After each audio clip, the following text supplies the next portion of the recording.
আর পলিটিক্সটা কি করবে সেটা এখনো নিজেরা সিদ্ধান্ত নিতে পারছে না। কেন কথাটা বলছি? বিকজ আপনি জানেন যে ঐক্যমত কমিশনে আলোচনা দীর্ঘদিন ধরে চলেছে। হ্যাঁ, এখনো কিন্তু জুলাই সনদ ফাইনালাইজ করার জন্য আরো ২ দিন বাড়িয়ে ১৮ তারিখে জি। দিন ধার্য হয়েছে। আবার মানে একই মাসের সঙ্গে পর মাস চলল বলা চলে। হুম, মাসের পর মাস।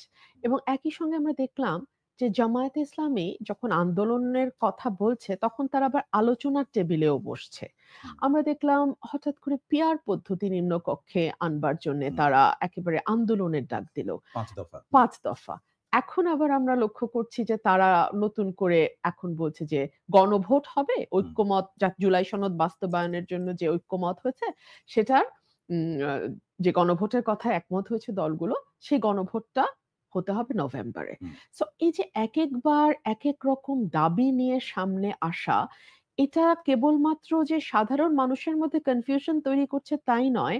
আমার ধারণা জামাতের নিজের মধ্যেও, নিজের দলের মধ্যেও নেতাকর্মী যারা হয়তো লোয়ার টায়ারে কাজ করছে, তাদের মধ্যেও একটা ধোঁয়াশা তৈরি করছে। আমি নিজে নির্বাচনী ভোটের মাঠে কাজ করছি আজকে প্রায় ১০ বছরের কাছাকাছি। আমি ২০১৬ সাল থেকে হুম, আমি ব্রাহ্মণবাড়িয়া ২ আসনে কাজ করছি। সো আমি একেবারে ডোর টু ডোর যখন নক করছি, মানে কারণ ভোট এখন হুম, চলে এসছে। আমি মানুষের দরে, দরে যাচ্ছি, দরজায়, দরজায় যাচ্ছি, কথা বলছি, উঠান বৈঠক করছি আর জি। জনসমাবেশগুলো তো আছেই। সেখানে আমি বোঝার চেষ্টা করছি যে এই যে সংস্কারের কথা হুম, বলা হচ্ছে, পিআর এর কথা বলা হচ্ছে, গণভোটের কথা বলা হচ্ছে, জুলাই সনদের কথা বলা হচ্ছে, যেগুলো ঢাকা শহরে মনে হচ্ছে হট কেকের মতো হুম। ভীষণ গুরুত্বপূর্ণ। আমার এলাকার মানুষ বা প্রত্যন্ত গ্রামের মানুষ, ভোটার, তারা কিন্তু বিষয়গুলো নিয়ে একদম চিন্তিত নয়। আচ্ছা। তাদের চিন্তা হচ্ছে আমার সন্তানের একটা ভালো চাকরি আমি কিভাবে ব্যবস্থা করব? আমার উপজেলা স্বাস্থ্য কমপ্লেক্সে আমি রেগুলার একজন ভালো ডাক্তার পাবো কিনা? বিনামূল্যে সরকারি ওষুধগুলো পাওয়ার কথা, সেগুলো আমি পাবো একেবারে কিনা? নিজস্ব একেবারে নিজস্ব এবং এটাকে আমি ঠিক নিজস্বও বলতে পারি না। গ্রামের আপামর সাধারণ জনসাধারণ যারা, তারা কিন্তু আপনার আমার মতো চাইলেই স্কয়ার হসপিটালে গিয়ে একটা ট্রিটমেন্ট নিতে পারে না। হুম, চাইলেই তারা গিয়ে একটা প্রাইভেট হাসপাতালে ঢুকতে পারে না। আপনার আমার মতো তাদের কোনো জব সিকিউরিটি নাই। তাদের ছেলেটা হয়তো ম্যাট্রিক পাস করেছে। এরপরে আর পড়ানোর সামর্থ্য নাই। সেই ছেলেটা কোথায় যাবে? কি কাজ করবে? কোথায় গেলে কারিগরি প্রশিক্ষণ পাবে? কোথায় গেলে তারা একটু দক্ষ জনশক্তি হিসেবে গড়ে উঠতে পারবে? এগুলোই তারা চায়। হ্যাঁ। এগুলো তাদের চিন্তা। বিশ্বাস করেন গণভোট নিয়ে তাদের হুম, কোনো মাথা ব্যাথা নাই। পিআর তো তারা বোঝে না। আমি অনেককে প্রশ্ন করেছি যে, "পিআর বলতে আসলে কি বোঝেন?" ওরা তাকিয়ে থাকে। ওরা হুম, বুঝতে পারে না। ওরা মনে করে আমি এতদিন এলাকায় কাজ করেছি, ওরা আমাকে ভোট দিবে। ওরা এটা হুম, জানে যে ফোন করলে আমি রুমিন আপাকে পাই। হুম। আমি রুমিন আপাকে ভোট দিতে চাই। এইটুকুই ওরা বোঝে। ওদের বোঝার মার্কাকে ভোট দিয়ে প্রতিনিধি হ্যাঁ, একদম। আর মার্কা তো ভীষণ গুরুত্বপূর্ণ বাংলাদেশে। ভীষণই গুরুত্বপূর্ণ এবং সেই সঙ্গে এখন যতটুকু সচেতনতা তৈরি হয়েছে যেটা আমার আন্ডারস্ট্যান্ডিং কারণ ১৬ তেও আমি কাজ করেছি, হুম, ২৫ এও আমি কাজ করতেছি। সো আমি ডিফারেন্সটা হুম। যেটা দেখি ১০ বছর আগে মার্কাই চূড়ান্ত। কলা গাছ দাঁড়ালেও মার্কাতেই তারা ভোট দিবে। এখন কি এখন ব্যক্তি কিন্তু মনে হচ্ছে গুরুত্বপূর্ণ? আস্তে, আস্তে প্রার্থী গুরুত্বপূর্ণ হয়ে যাচ্ছে। ইয়াং জেনারেশন যেটা হুম, তৈরি হয়েছে বিগত কয়েক বছরে, যারা হয়তো কোনদিন কখনো ভোট দেয় নাই, তারা কিন্তু মার্কা নিয়ে সচেতন হ্যাঁ, নিশ্চয়ই। পারিবারিকভাবে যদি তারা ধানের শীষের ইয়ে হয় তারা হুম। ঐদিকে টিল্টেড থাকবে। নৌকার হলে ঐদিকে টিল্টেড। কিন্তু একটা ইয়াং ফোর্স তৈরি হয়েছে যারা প্রার্থীকে নিয়ে খুব, খুব চিন্তিত। বুঝতে পারছি যে তাদের এই দাবিটার সাথে আপনি যেটা বলতে চাচ্ছেন আমার মনে হয় যদি ঠিক বুঝে থাকি যে জাতীয় ও উম এ নির্বাচনের আগে তারা যে নির্বাচনের দাবি করছে সেটার সঙ্গে আসলে মাঠের মানুষের সম্পর্ক নাই। সেটি আপনি একেবারেই নাই। আপনার মতামত। কিন্তু আমার প্রশ্নটা হচ্ছে এই দাবিটা সামনে নিয়ে আসার মধ্যে দিয়ে কোনটা? ২ টো জিনিস বলা যায়। একটা হচ্ছে বিএনপির প্রতি কোন চ্যালেঞ্জ কিনা আর আরেকটা হচ্ছে তারা মূল যে নির্বাচন সেটিকে পেছাতে চায়। এরকম মতামত অনেকে দিয়েছেন। আপনি সেটি মনে করেন কিনা? আমি এটার মধ্যে তাদের ইনসিকিউরিটি দেখি। কেন ইনসিকিউরিটি? ওরা খুব হাইপ তুলেছে কিন্তু হুম, সামাজিক যোগাযোগ মাধ্যমে গত ১ বছর ২ হুম। মাস সময়ের মধ্যে ১৪ মাসে। মানে এই সরকার ইন্টারিমের ইন্টারিম আমলে। এর সময়। মনে হয়েছে যেন মানে বাংলাদেশে আর কোন পলিটিক্যাল পার্টি নাই। আর কোন পলিটিক্যাল পার্টির মধ্যে কোন অনেস্ট নেতা নাই। আর হুম, কোন পলিটিক্যাল পার্টির মধ্যে কোন যোগ্য, শিক্ষিত, সৎ হুম, নেতা নাই। সব জামাতের। সো এই যে তারা একটা বিরাট হাইপ তৈরি করেছে এবং তাদের বট বাহিনী হুম, যেটা ভয়ংকরভাবে আমাদের উপরে আক্রমণ করে এবং বিভৎস হুম, গালাগালি করে, যেটা তাদের যে মতাদর্শ জামায়াতে ইসলামী, সে হুম। ইসলামের সঙ্গে এই ধরনের গালিগালাজ নোংরা কথা যায় না। অন্যের ব্যক্তিগত বিষয় নিয়ে ফেসবুকে নোংরামো চলে না। কিন্তু তারা ওগুলো করবে। কিন্তু তারা আবার জামায়াতে ইসলামী। সো এই বট বাহিনী এবং তাদের কর্মী বাহিনী মিলে সামাজিক যোগাযোগ মাধ্যমটাতে এমন একটা ধারণা দেওয়ার চেষ্টা করেছে যে বাংলাদেশে তাদের চেয়ে জনপ্রিয় দল আর নাই। তাদের কিন্তু বক্তৃতাতেও তারা এই কথাটা বলেন এবং সততার প্রশ্নটা তো অনেকে কিছুটা বিশ্বাসও করেন। আপনার মনে হয় না এটা? আচ্ছা, আমি সততার বিষয়ে আসছি। আ কিন্তু মাঠের বাস্তবতা হলো, আপনি যদি জরিপগুলার হাইয়েস্ট ফলাফলও দেখেন, হুম, 21%, whereas একই জরিপে বিএনপি 41%। হুম, সো তারা দেখে, এবং এই জরিপে এই যে 21%, তার মানে অনেকগুলো আসনে কিন্তু তারা মার্জিনালিও হেরে যাইতে পারে। হুম। হ্যাঁ? কিন্তু যদি 21% এর ভিত্তিতে পিআর এর পদ্ধতি হয়, তাহলে অনেক বেশি আসন নিয়ে তারা সিট সংসদে যেতে পারবে। নিশ্চিত করতে পারেন। নিশ্চিত করবে। সেটা একটা বড় কারণ হচ্ছে এই পিআর এর জন্য তাদের অস্থিরতা। সততার প্রশ্নে আমি আপনার কাছে বলছি যে, যদি আপনার সততা প্রমাণের কোনো সুযোগ না আসে, হুম। সুযোগের অভাবে তো আপনি সৎ হিসেবেই পরিচিত হবেন। জামাত তো কখনো সেটা কি বাংলাদেশে গভর্নমেন্টে এসে সুযোগ পাওয়ার কথা বলছেন আপনারা? হ্যাঁ, হ্যাঁ। কারণ আপনি দেখুন, গভর্নমেন্টে না থাকলে কিন্তু সেই অর্থে বাংলাদেশে আপনি বিরোধী দল। হুম, আর বিরোধী দল মানেই হচ্ছে হেন কোনো নির্যাতন নাই যেটা আপনার উপরে হবে না। হুম, সো বিরোধী দলে থেকে আসলে অসৎ হওয়া আপনি চাইলেও সেটা হতে পারবেন না। হুম, এখন এই জামাত যে সততার কথা বলছে, আমি বিশ্বাস করতে চাই, কেন থাকবে না? জামাতে নিশ্চয়ই অনেক সৎ প্রার্থী আছেন। কিন্তু তারা তাদের সেই সততা প্রমাণের সুযোগই তো পান নাই কখনো। আচ্ছা। বাংলাদেশে 3-5% এর বেশি ভোটই তো জামাত কখনো পায় নাই। তারা তো সরকার গঠনের আশপাশেও কখনো ছিল না। সো তারা সৎ কি সৎ নয়, এটা কেবলমাত্র তারা যদি জনগণের ভোটে নির্বাচিত হয়ে সংসদে সরকার গঠন করে, সংখ্যাগরিষ্ঠ আসন পায় সংসদে, তাহলেই কেবলমাত্র বোঝা যাবে। আরেকটি দিক থেকে বিবেচনা করা যে নভেম্বরে গণভোট আসলে ২ টা বিষয় সামনে আসে যে একটা গণভোট মানে তো এই গণভোটটা তো আসলে হা নার মতো যেটা এর আগেও বাংলাদেশে ৩ বার হয়েছে। আ ১৯৭৭ সালে, আ ৮৫ সালে এবং ৯১ সালে। কিন্তু সেই সময়গুলোতে তো এটার একটা খরচ থাকে, বিশাল খরচ এবং বিশাল নিরাপত্তা, মানুষকে ভোট দিতে আসতে হয়। এটা একটা বড় আয়োজনের ব্যাপার।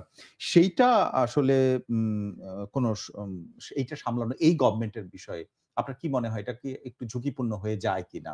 জাতীয় নির্বাচনের আগে আরেকবার এরকম শক্তিক্ষয় যেটা জাতীয় নির্বাচনে প্রভাব ফেলবে? নাকি এটা ব্যাপার না চাইলে করা যায়? কারণ তারা জামাত বলেছে যে ২১ দিন ৯ দিন আগে টাগে এগুলো করা যায় এবং এটা সম্ভব।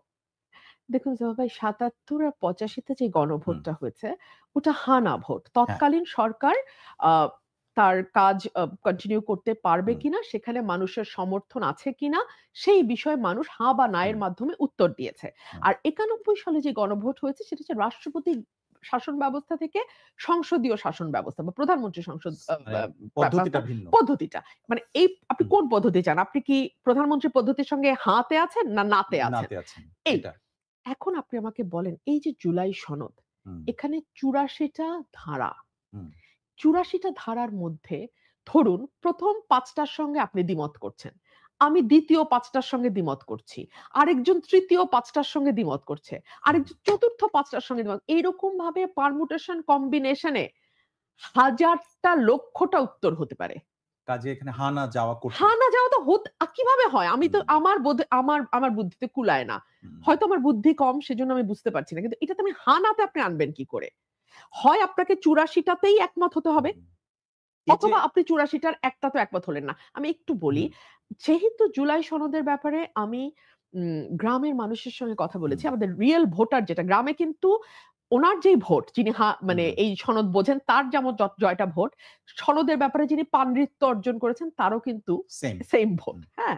তো এখন চিন্তা করেন তো, বাংলাদেশের মেজরিটি মানুষ এই জুলাই সনদ নিয়ে একেবারেই চিন্তিত না। তারা যদি গণহারে না দেয়, হুম। যদি না জয়যুক্ত হয়, একবারও চিন্তা করেছেন? হ্যাঁ, তাহলে ভোট একটা সংস্কারও হবে না বাংলাদেশে। হ্যাঁ, ভোট দেয়া মানে তো আসলে তাদের হাতে ছেড়ে দেয়া ব্যাপারটা। কমপ্লিটলি, এবং তারা হুম, বিষয়টা নিয়ে বদার্ড না। এবং ২ টা ফলাফলই আসতে পারে। তো হোয়াট ইফ হুম, নো প্রিভেইলস? হুম, তাহলে তো আপনি একটা সংস্কারও করতে পারবেন না। হুম। এটা ভেবেচিন্তে আমাদের মনে হয় এই ব্যাপারে আগানো উচিত। অর্থাৎ রাজনৈতিক একটা প্রজ্ঞার বিষয়টা ইমপ্লিমেন্ট করার একদম, ইঙ্গিত দিচ্ছেন। আমার মনে হয় একদম। সেটি। আমার আরেকটি যুক্তি যেটি জামাতের পক্ষ থেকে বিএনপিকে বলা হয়েছে। আসলে বিএনপিকে উদ্দেশ্য করে বলা হয়েছে একটি দল এই ব্যাপারে না করছে, এভাবে বলা হয়েছে। আমি ধরে নিচ্ছি এটা বিএনপি। নির্বাচন এবং গণভোট একসঙ্গে হওয়ার ক্ষেত্রে কিছু সমস্যা থেকে যাচ্ছে। প্রধান সমস্যা হচ্ছে প্রতিটি দল নির্বাচনের সময় প্রতীক বিজয়ের দিকে বেশি গুরুত্ব দিবে। কাজেই এই দিকে অর্থাৎ এই গণভোটের দিকে তাদের অতটা খেয়াল থাকবে না। সাধারণ মানুষও আ ততটা হয়তো বুঝবে না। নির্বাচনে কোনো একটি জায়গায় দখল হলে সংস্কারের ব্যালটও দখল হয়ে যাবে। ফলে একটির ভাগ্য আরেকটার সঙ্গে অঙ্গাঙ্গিভাবে জড়িয়ে যাচ্ছে। এই বিষয়গুলো তিনি উল্লেখ করেছেন যার মধ্যে যে কারণে তারা চান যে এই গণভোটটা নভেম্বরের মধ্যে হওয়া উচিত। দেখুন, মানুষের সঙ্গে এক ধরনের বিচ্ছিন্নতা যদি থাকে এবং আপনার পলিটিক্সটা যদি হয় আ খুবই সুশীল কেন্দ্রিক, উচ্চ শিক্ষিত এবং আ একটা পার্টিকুলার ক্লাস অফ পিপল এর সাথে আপনার বারবার খেটে খাওয়া হুম, মানুষ বা যেই মানুষটি হয়তো কেবলমাত্র একটি ভোট দেওয়ার জন্য অস্থির হয়ে আছে, সেই মানুষটিও আপনার সেই পাণ্ডিত্য অর্জন করছে। বিষয়টি কিন্তু মোটেই সেরকম নয়। আপনি এটা যদি নভেম্বরেও দেন, আপনি কি নভেম্বরের মধ্যে জুলাই সনদের বিষয়ে হুম। আপনি দেশের ভোটার ১১ কোটি ১২ কোটি ভোটারকে আপনি এই ব্যাপারে এডুকেট নভেম্বর করে মানে এটা ফেলতে অক্টোবর মাস। একদম। আর মানে অক্টোবরের মাঝামাঝি মাঝামাঝি। আর ১৫ দিন পরে হুম, নভেম্বর। আপনি কি তাদেরকে এডুকেট করতে পারবেন? ১। ২ হচ্ছে আমি ইসির বক্তব্য দেখছিলাম। হুম। যে তারা বলছে আমাদের ভিন্ন দিনে ভোট করতে হলে ডাবল খরচ হবে। আমি যে খরচের প্রসঙ্গটা বলছিলাম। রাইট। অ্যাবসোলিউটলি যে আমাদের দ্বিগুণ খরচ হবে। আমাদের ওই ভোটের সেটআপ এর একটা খরচ, এটার একটা খরচ। প্লাস আমাদের নতুন জনবল আনতে হবে, নতুন করে ভোট কক্ষ হুম, করতে হবে। অনেকগুলো নতুন প্ল্যান প্রোগ্রামের ব্যাপার আছে। ১.৫ মাসের কমে এটা করা যাবে না। তো আপনি যদি এখন থেকে ১.৫ মাস ধরেন দ্যাট ইস ডিসেম্বর। ডিসেম্বর। আপনি কি সত্যি মনে করেন বাংলাদেশ তার এই ভঙ্গুর অর্থনৈতিক এবং আর্থসামাজিক এবং আইনশৃঙ্খলা পরিস্থিতি ৩ টাই ভঙ্গুর হুম। অবস্থায় আছে।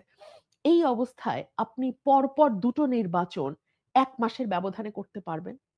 এক্সাক্টলি এটি একটা প্রশ্ন। এটি একটা বড় প্রশ্ন। কারণ অর্থনৈতিক দিক থেকে এটা ভোটের খরচ এমন না যে চা খাওয়ার টাকা দিয়ে হয়েছে। এটা একটা বড় অ্যামাউন্ট বিশাল এর ব্যাপার, খরচ বিশাল এবং খরচ। আমি হুম, যদি পাল্টা প্রশ্ন তুলি যে আপনি ১১ কোটি ভোটারকে হুম, অল্প কিছু মানে হুম, হাতে গোনা শহুরে কিছু ভোটার ছাড়া হুম। বাকি সবাইকে সনদের ৮৪ টা ধারা আপনাকে বুঝাইতে হবে। তারপরে তারপরে আপনাকে উচ্চ কক্ষ, নিম্ন কক্ষ বুঝাতে হবে। আপনাকে উচ্চ কক্ষের পিআর বুঝাইতে হবে। আপনাকে প্রধানমন্ত্রী, রাষ্ট্রপতির ক্ষমতার ভারসাম্য বুঝাতে হবে। আপনাকে অনেক কিছু বুঝাতে হবে। আপনাকে হুম। ৭০ অনুচ্ছেদ বুঝাতে হবে।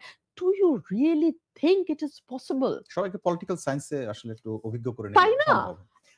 হতে পারে। সেটা এখন তাহলে দাঁড়ালো কি? যে জামাত ইসলাম যদি এই দাবিতে অনড় থাকে এবং বিএনপি যদি এই দাবিতে অনড় থাকে যে ফেব্রুয়ারিতে একসঙ্গে অথবা নয়। তাহলে কি এই গণভোটের আগে মানে মূল জাতীয় ভোটের আগে আরেকটা ভোট হবে কি হবে না? এটার একটা মুখোমুখি এবং কর্মসূচি পাল্টা কর্মসূচি এরকম দিকে যাচ্ছে? যেমন আমি বলি আপনাকে, আপনি নিশ্চয়ই জেনেছেন এর মধ্যে মঙ্গলবার অর্থাৎ ১৪ অক্টোবর ঢাকা থেকে শহরে মানববন্ধন আর ১৫ অক্টোবর হচ্ছে সারা দেশে জেলা শহরগুলোতে মানববন্ধনের কর্মসূচি দিয়েছে জামায়াতে ইসলাম। আর ঢাকার মধ্যে যাত্রাবাড়ী মোড় থেকে মৎস্য ভবন হয়ে গাবতলী বাস স্ট্যান্ড পর্যন্ত মানববন্ধন। একটা বিশাল আয়োজন। তো এটা তো একটা কর্মসূচি এবং এর মধ্যে দিয়ে আপনি নিশ্চয়ই অনুমান করতে পারেন যে ঢাকা শহরে যেকোনো একটা রাস্তায় সমস্যা তৈরি হলেই পুরো ঢাকা কোলাপস হয়ে যায়। সেক্ষেত্রে এটা একটা মানুষের পাবলিক নিউসেন্স ক্রিয়েট হয় এবং সাধারণ মানুষের চলাচলে একটা বাধা তৈরি হবে। এটা কি তাহলে নির্বাচনের আগে একটা সূত্রপাত কিনা যেটা জনদুর্ভোগ তৈরি হওয়ার?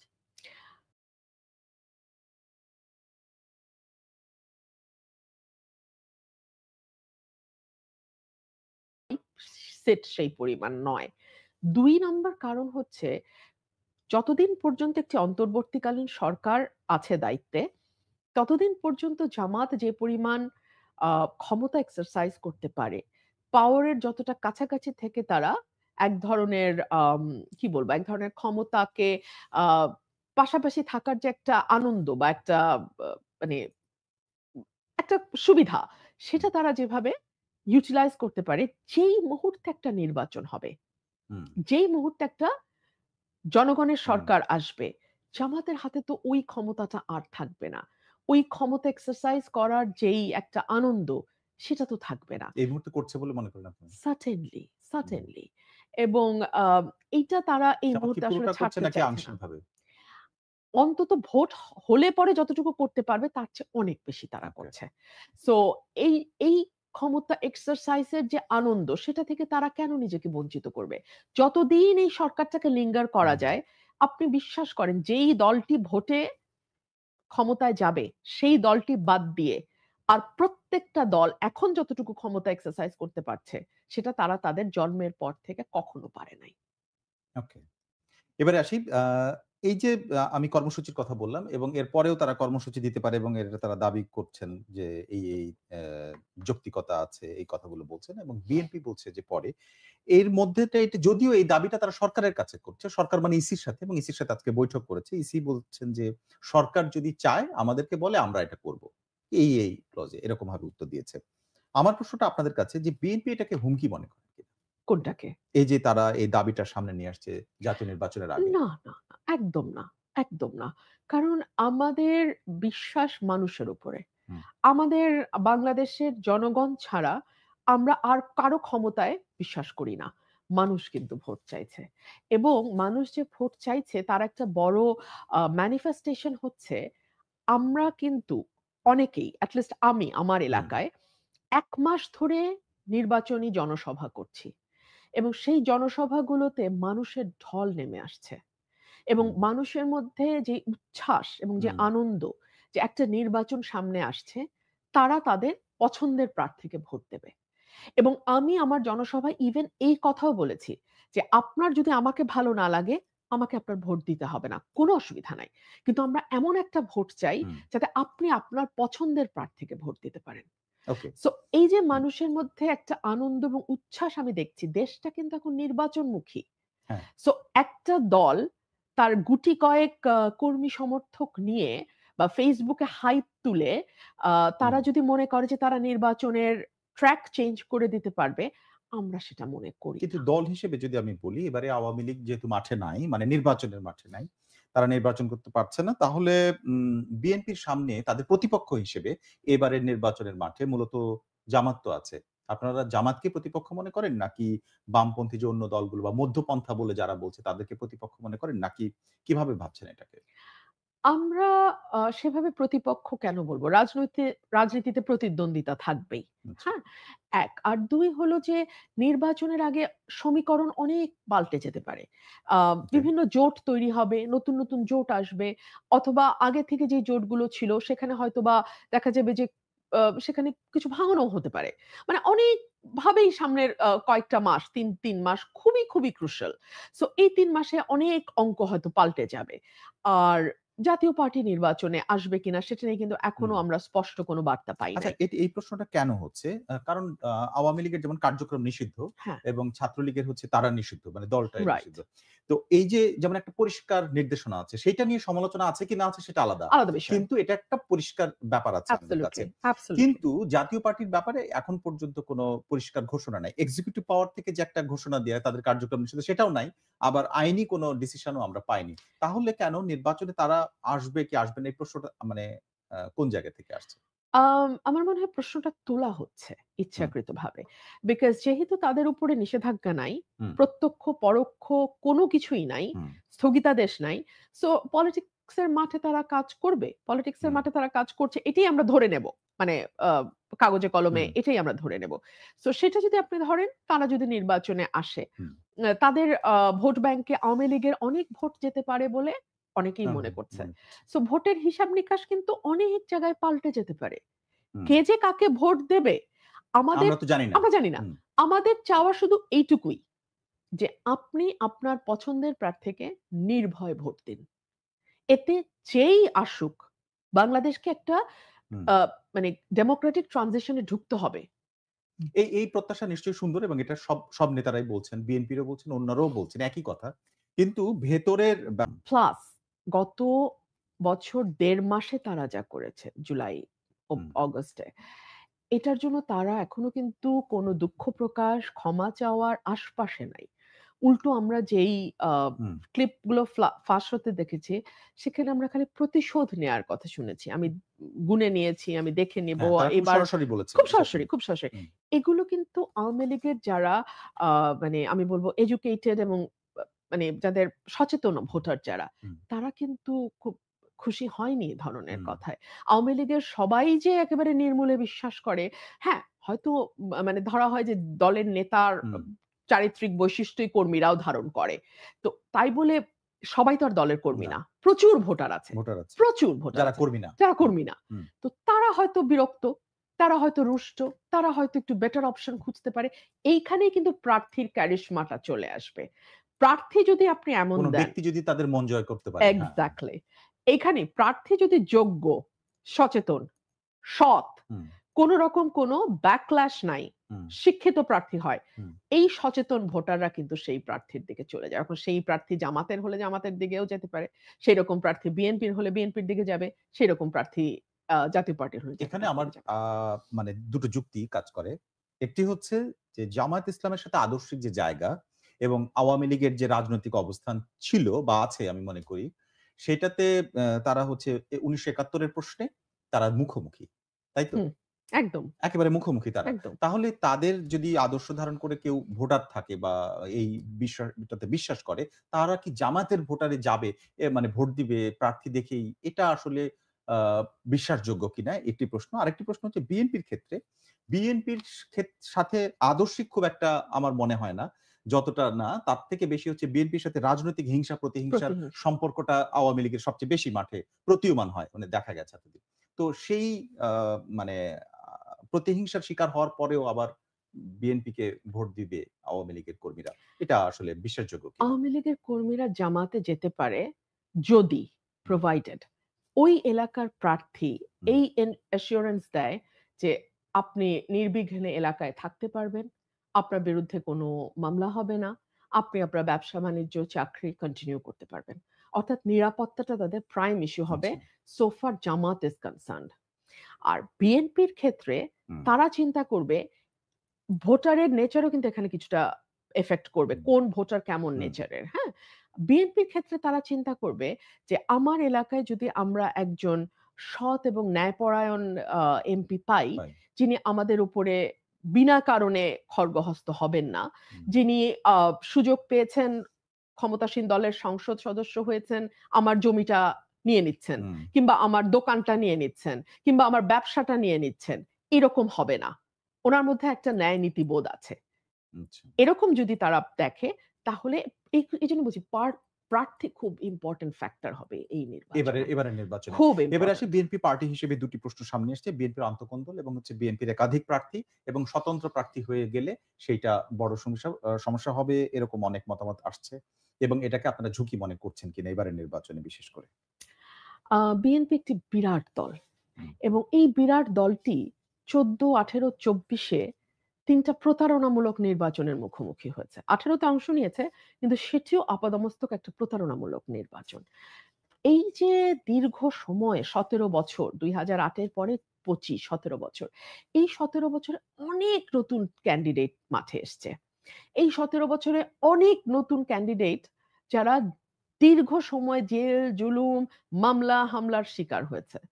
যারা নানানভাবে আ দল করবার কারণে, দলকে ভালোবাসবার কারণে নানানভাবে যাদেরকে হেনস্থা করা হুম, হয়েছে।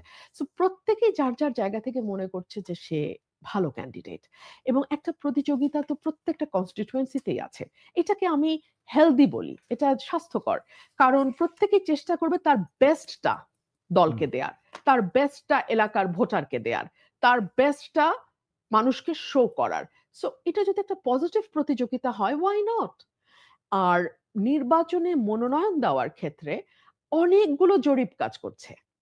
আমি একদম হুম, জেনে বলছি। হুম।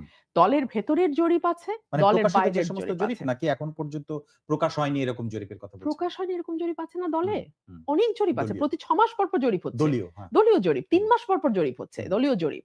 সেই জরিপে কিন্তু কেবলমাত্র দলের পদধারী নেতারা মতামত দিচ্ছেন তাই নয়। একদম রুট লেভেলের যেই ভোটার, হুম, যে জীবনে কোনো দল করে নাই, হুম। সেই লোকটাও কিন্তু তার মতামত দিচ্ছেন। সো এই জরিপে যারা এগিয়ে থাকবেন, সেটা ১ নাম্বার হবেন, তাদেরকে দল মনোনয়ন দিবে। এটা আমি জেনেই বলছি। কিন্তু তারপরেও কতগুলো বিষয় এসেছে। বিশেষ করে চট্টগ্রাম এলাকার কয়েকটি ঘটনা যেগুলোর মধ্যে হচ্ছে বিএনপির আন্তঃকন্দল খুবই স্পষ্ট হয়েছে। আরো কয়েকটা জায়গায় হয়েছে। সেগুলো আসলে মানে এবং নির্বাচন যত কাছে আসছে তত এই জিনিসগুলো বাড়ছে। এইটা আসলে কোন ভূমিকা রাখে কিনা? এবার আমি যতদূর জানি, আম কেউ যদি ন নমিনেশন কনফার্ম হয়ে যাওয়ার হুম, পরে, ওই এলাকায় অন্য কোনো প্রার্থী যদি তার বিরোধিতা করে, অন্য কোনো প্রার্থী যদি আ মানে চেষ্টা করে নমিনেশন পাওয়া প্রার্থীকে হারিয়ে হুম, দিতে, এরকম কোনো কাজ করে, তাকে দল থেকে স্ট্রেইট অ্যাওয়ে বহিষ্কার করা হবে। এবং আচ্ছা। প্রত্যেককেই তো আসলে আপনি সংসদে নিতে পারবেন না। আসন তো মাত্র হুম, ৩০০ টা। রাইট। তো আপনি তো সবাইকে নিতে পারবেন না। কিন্তু একটা দল যখন সরকারে যায়, তখন আপনি আপনার দলের যারা যোগ্য ব্যক্তি আছেন, হুম, যোগ্য ব্যক্তি, হুম, তাদেরকে তাদের যোগ্যতা অনুযায়ী দলেও আপনি প্রোভাইড করতে পারবেন, হুম, তাদেরকে আপনি সরকারেও প্রোভাইড করতে পারবেন। ওকে। সো প্রত্যেককেই যে নমিনেশন নিয়ে সংসদে যেতেই হবে, নো ম্যাটার হোয়াট। হুম। হুম? মানে সেটা মনে এই করছেন না। চিন্তা থেকে সরে আসতে হবে। মানে এটা আরেক হচ্ছে যে ব্যক্তি স্বার্থও তো কিছুটা জড়িত হয়ে যায়। অনেকে তো এমপি হতে চায়। নিজেকে হ্যাঁ, এমপি হিসেবে দেখতে হ্যাঁ, চায়। এটার একটা বড় কারণ কি জানেন? এমপির সঙ্গে বিরাট একটা অর্থনৈতিক কর্মকাণ্ডকে আমরা ভুলভাবে জড়িয়েছি। হুম, আমাদের স্থানীয় সরকারের যেই কাজ, যেটা একটা হুম, উপজেলা চেয়ারম্যানের হুম, করার কথা, হুম, সেটা আমরা এমপির হাত দিয়ে করাই। হুম, এবং করাই যে এটা নিয়ে কোনো এমপির কোনো আপত্তি নেই। সবাই ভীষণ খুশি। হুম, কারণ এই যে কোটি, কোটি টাকার প্রকল্প তারা হুম। সেটা দিয়ে কাজ করতে পারবে। এই প্রশ্ন আপনি তুলছেন তার মানে কি এবারে আপনারা বদলাতে চান এটা? আমি তো এই প্রশ্ন তুলেছি যখন আমি এমপি ছিলাম তখন। হুম, এটা নিয়ে আমি কলাম লিখেছি যুগান্তরে এবং প্রথম আলোতে। ওকে। এটা আমার এই আন্দোলন আমার বহু পুরনো। এটা আমি সংসদে হুম, থাকাকালীন সময় বলে এসেছি। যে এই যে প্রকল্পের কাজ, এই যে ইয়োনো আর ওসির মধ্যে তুমি বসে থেকে এমপি সাহেব পয়সা কামাও। It should be stopped. এমপির কাজ এগুলো প্রকল্প দেখা না রে ভাই। হুম। এমপির কাজ হচ্ছে ল মেক করা। এটা সবাই এমপির কাজ বলে, হচ্ছে এটা পলিসি সবাই তৈরি বলে করা। কিন্তু শেষ পর্যন্ত আবার ঐটাই হয় যেখানে কারণ ওখানে পয়সা লাভ কামানো আছে, হ্যাঁ। ওখানে মজাটা পায়। তো আগামীতে আপনার দল যদি আসে মানে সামনে আসে তারপরে আপনি কি এই বিষয়টি বলবেন এভাবেই? আমি ডেফিনিটলি বলব। আমি আমার হাই কমান্ডকে বলব। তবে পরিবর্তন তো রাতারাতি হয় না। হুম, ইট টেকস টাইম। আমাদের দীর্ঘদিনের মজ্জাগত হাত জোড় করে বলেছি। প্রায় ২-২.৫ হাজার মানুষ। এটা হুম, ওই লাস্ট আশুগঞ্জের মিটিং না, হুম। এর আগে আচ্ছা। সরাইলে। আমি হাত জোড় করে বলছি, "আপনারা জাস্ট চুপ থাকেন। আমি বিনা মাইকে বক্তৃতা করব।" And I hmm, did so. আমি ১৫ মিনিট বিনা মাইকে আমার গলা ভেঙেছে।